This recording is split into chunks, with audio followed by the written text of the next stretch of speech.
애굽 감독들이 짚을 내어주지 않으면서도 동일한 벽돌수를 만들도록 했습니다.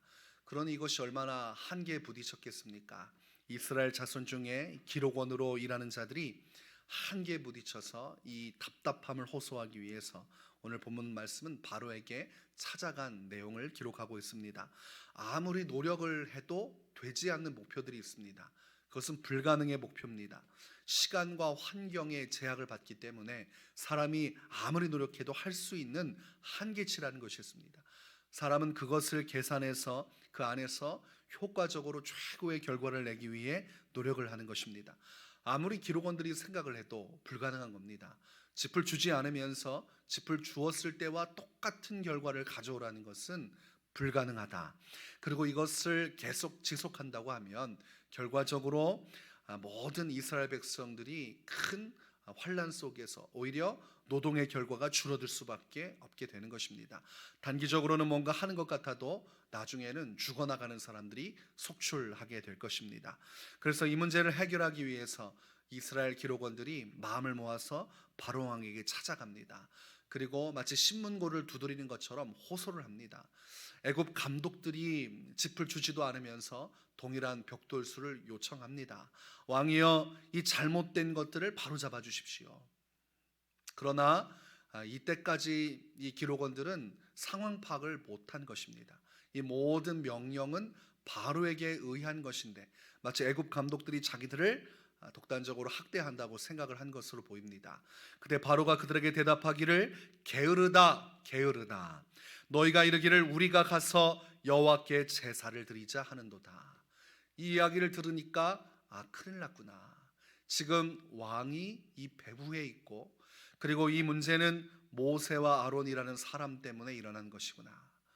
우리 잘못이 아니라 모세와 아론이 와서 한 이야기가 결국 우리를 괴롭게 하는도다. 이런 결론을 내리게 됩니다. 그러니 마음속에 이것이 분노가 되어버렸습니다. 원망이 되어버렸습니다. 모세와 아론이 아니라면 우리가 이렇게 고생을 안 할 텐데, 가뜩이나 힘들었는데 이 두 명의 사람이 와서 한다고 하는 일이 결과적으로 우리를 더 힘겹게 하고 있다는 결론을 내리게 된 것입니다. 아무것도 아무 성과도 얻지 못하고 바로왕에게 나오는데 그 앞에 모세와 아론이 길가에 있는 것을 보게 되었습니다. 그러면 아무리 그래도 자신들을 위해서 애굽까지 와서 수고하는 모세와 아론에게 함부로 할 수 있는 것이 아닌데 이들이 분노를 이 모세와 아론에게 쏟아냅니다. 이때부터가 이스라엘 백성들이 심각한 문제가 있다는 것을 알게 되는 것이죠. 무슨 사건만 나면 책임 추궁을 자신들에게 하지 않고 자신들이 회개하지 않고 남 탓을 하는 것입니다. 21절 말씀을 보니까 너희가 우리를 바로의 눈과 그의 신하의 눈에 미운 것이 되게 하고 그들의 손에 칼을 주어 우리를 죽이게 하는도다. 여호와는 너희를 살피시고 판단하시기를 원하노라. 이렇게 말을 하고 있습니다. 지금 하나님의 이름으로 이들을 정죄하는 말을 하고 있습니다. 너희가 도대체 무슨 일을 하는 것이냐? 너희 때문에 결과적으로 아무런 역사도 일어나지 않고 오히려 문제가 악화되었다. 하나님께서 너희를 판단하고 심판하기를 원한다. 이것입니다. 너희가 하나님 앞에서 어찌 이런 일을 행했느냐?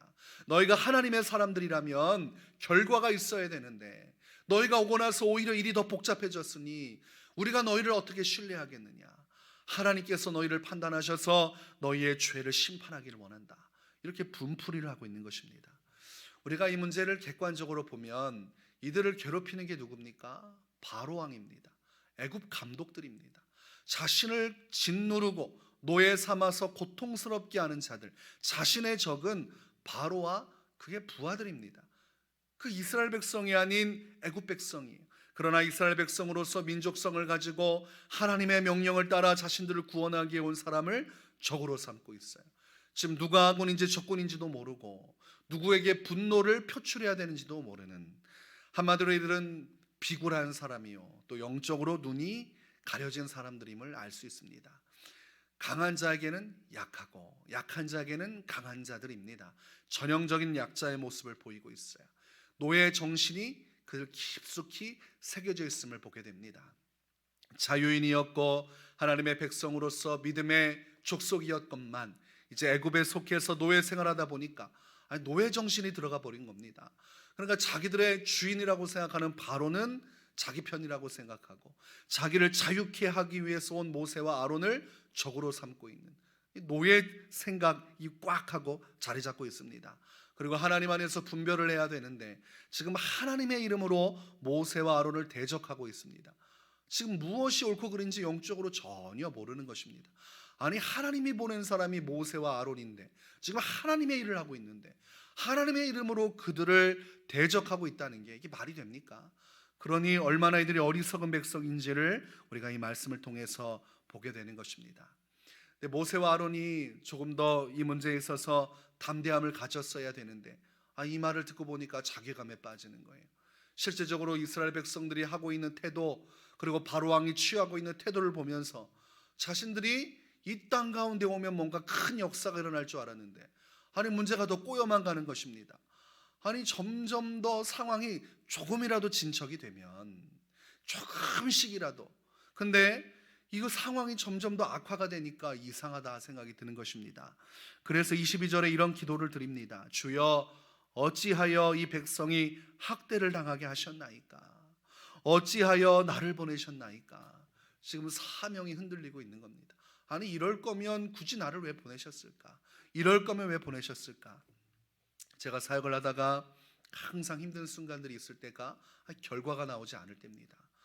남들보다 수고하고 애쓰고 희생하고 사명을 가지고 몸부림치는데 지금까지 걸어온 여정 속에서 하나님께서 일하시는 것이 보이지 않는 순간이 탁 하고 오면 모세와 같은 기도를 하게 되었던 기억이 납니다. 하나님, 이럴 거면 저 왜 부르셨습니까? 아니, 이렇게 수고하고 애써도 아무런 변화도 나타나지 않으면 저 말고 다른 사람을 부르시든지 하시지. 갈 길 잘 갈 것 같은 사람 왜 부르셔서 여기서 고생만 하게 하십니까?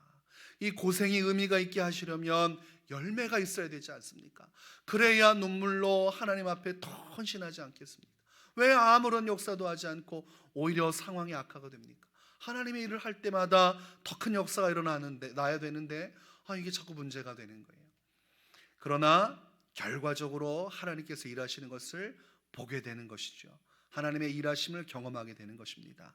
오늘 이 모세와 아론이 큰 자괴감에 빠져서 고통을 받고 있지만, 지금은 비난을 받고 있지만, 하나님은 오늘 말씀을 통해서 장차 때가 되면 하나님의 단계를 밟아서 하나님의 기준 속에서 하나님의 약속이 성취될 것이다. 지금은 내 눈에 보이는 것들이 전부인 것처럼 나타나지만 그러나 때가 되면 내가 완벽하게 역사할 것이다. 이런 약속의 말씀을 주십니다. 그것이 본문 6장 1절의 말씀입니다. 여호와께서 모세에게 이르시되 이제 내가 바로에게 하는 일을 내가 보리라. 강한 손으로 말미암아 바로가 그들을 보내리라. 강한 손으로 말미암아 바로가 그들을 그의 땅에서 쫓아내리라. 모세야, 낙심하지 말아라. 지금 오히려 일이 꼬여지고 더 복잡해지고 너가 와서 이 문제가 심각해진 것처럼 보이지만 그렇지 않단다. 이것은 과정이다. 이렇게 말씀하는 겁니다. 결과는 내가 책임져 준다. 여러분, 이 말씀이 오늘 우리에게 주시는 말씀입니다. 지금 아무것도 없어도 낙심하지 말아라. 내가 반드시 너에게 놀라운 결과를 허락해 줄 것이다. 갈라디아서 6장 9절에 우리가 선을 행하되 낙심하지 말지니 포기하지 아니하면 때가 이름에 거두리라. 낙심이 오는 순간이 옵니다. 왜냐하면 현실적으로 아무것도 변화가 없고 오히려 일이 더 꼬여질 때 낙심이 오게 됩니다. 그러나 하나님의 때가 되면 결과적으로 모든 일이 새로워집니다. 오늘 하나님께서는 강한 손으로 도와주겠다, 이런 말씀을 하고 계십니다. 이 강한 손이라는 것은 성경에서 오른팔이라고 표현을 합니다. 하나님의 능력의 손, 우리가 볼 때 불가능한 일도 하나님은 가능케 하시니 이 오른손으로 마침내 때가 되면 하나님의 방식으로 하나님의 과정을 거쳐 결과적으로 모든 것을 승리케 해주시겠다. 여러분, 과정이 참 중요하지만 더 중요한 건 뭡니까? 이 결과가 중요하잖아요. 자녀를 위해서 애쓰고 수고했는데 자녀가 삐뚤어져서 일생 타락한 생활로 하다가 죽는다. 아니, 가정이 아무리 헌신적인 뭐합니까? 아이가 변화되지 않고 멸망의 길로 가다가 하나님의 심판으로 떨어지는데, 그렇지 않습니까? 하나님께서 변화시킨 역사가 나타나야 되지 않습니까? 오늘 그것을 해주겠다는 겁니다. 이 오른손, 강한 손으로 해주시겠다.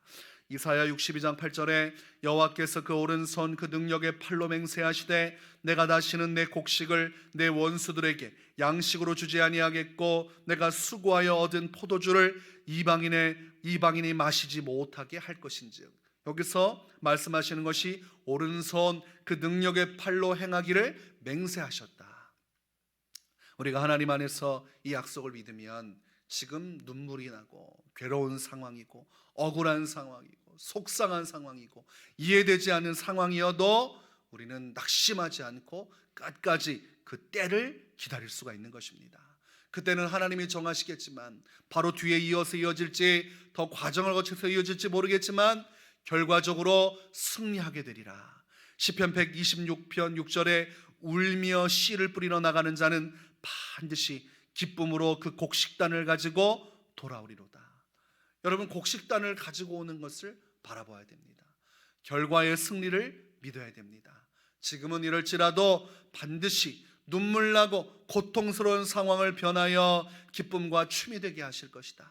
예수님께서 십자가에 죽으실 때는 비참하고 그의 최후 같아서 고통의 눈물만이 흘러내렸지만 그것을 바라보는 여인들의 두 눈에는 눈물이 가득하고 제자들은 가슴을 찢으며 통한의 눈물을 흘렸지만 그러나 3일 동안 무덤에 잠자고 있던 예수님은 죽음을 깨고 부활하셨습니다.